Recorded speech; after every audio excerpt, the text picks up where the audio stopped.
Excuse me, trend बोलो trend. Trend? आज से तुम मेरी गर्लफ्रेंड। सुन सुन सुन, मेकअप बोल मेकअप। मेकअप। अब हो गया हमारा ब्रेकअप। तू हर बतिया लगेला जैसे गोली जैसा, तू तो सचा हूँ मैं लागेलू हीरोइन जैसा। हम करी तो से प्यार तुझे करेलू इनकार, काहे बतिया न मानेलू तू लड़की। अच्छा है रे पातर की, है रे पातर की।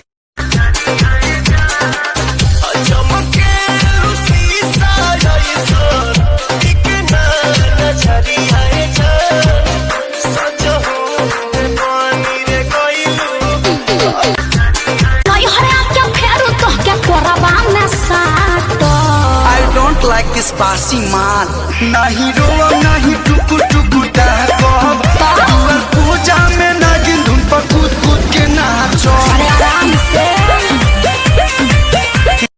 अरे बाहर में जाके राजा करेला कमाई, ससुरा में झेलिले सितम। किसरा भरोसे पिया घरवा में रही, सच सच कहतनी हम। आज गाड़ी धोला तू हाली,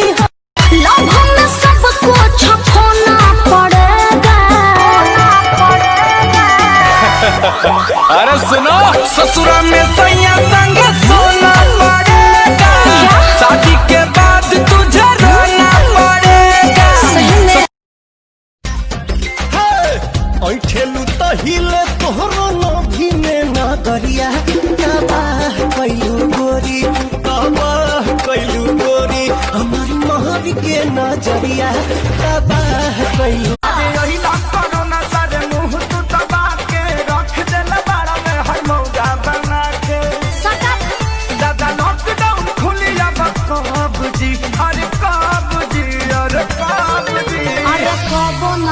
हमर मौगी खेलत बिया पबजी, हम तो दुनू बेरा काटानी सब्जी। ए भगवान रुक जा मर्द, अभी फोटो हमार मत खींचो मर्द, नहा धोए के तैयारी नहीं की। जहाँ स्मार्ट आदमी देखे ला लोन तहाँ फोटो खींचे के स्टार्ट कर देला लोन। रे साला भाग में से फोटो नहीं कन खींचो, बिजली चमकता दे यहाँ पर गिर जाए तो जो कर दे। ये मोर दादा कैसी हो रहा है।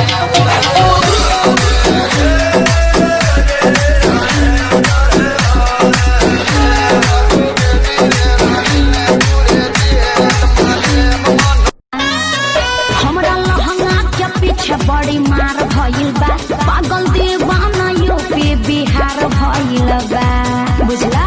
हाय बनारस के हमरा नइखे होगा। ए भाई, ये गांव में नाच के लवंडा मिली है सन? काहे ना मिली है सो, चलो ना कोपचा में, हम तो वही एजेंसी से बानी। बाबुल बेटा, बेटा अब हमर इज्जत तोहर हाथ में बा। चिंता ना करी ससुर जी, आ रहल बात इज्जत के, ताज राते के लूट लेम। रे हमार काजा को ये देबे रे? काल दे देम। पक्का दे देबे नु? हाँ काल पक्का दे देम। रे पैसा दे, काल बोले रहू सुनू कि काल देम पैसा। हाँ तो बोले रहू नु कि काल देम, तो काल होके दो, अभी तो आज हो। मिनी स्कर्ट सन कहबेला मनवा, पागल हो जाइब हो तोहरे कारणवा। मिनी स्कर्ट सन कहबेला मनवा, पागल हो जाइब हो तोहरे कारणवा। गोर गोर टंगरी सुनाई मन मरेला, सानिया मिर्जा कटना दुनिया जान मरेला, सानिया मिर्जा कटना दुनिया जान मरेला। अरे भाई तुम इस एरिया में नया आए हो क्या? भाई तुमको एरिया में कोई भी दिक्कत हो, कोई भी लड़ाई झगड़ा मारपीट कुछ भी हो, मेरा नंबर लिख लो, एक फोन पे आ जाऊंगा। थैंक यू भैया, थैंक यू यार। अरे थैंक यू की बात नहीं है, लड़ाई झगड़ा देखने में मेरे को बहुत मजा आता है।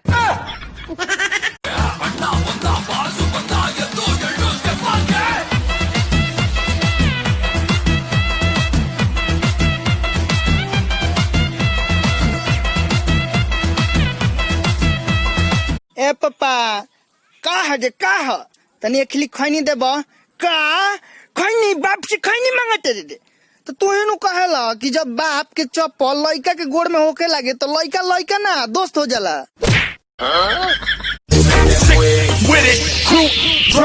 गोरे गोरे मुखड़े पे काला काला चश्मा, ए बाबू घर कहाँ हो? रसूलपुर। ये गांव में दूसरा गांव के आदमी के एंट्री नहीं थे। छोड़बा की ना? ना छोड़े। काहे भागल? आव धर धर। रे हे हमर बियावा काहे सुखता रे?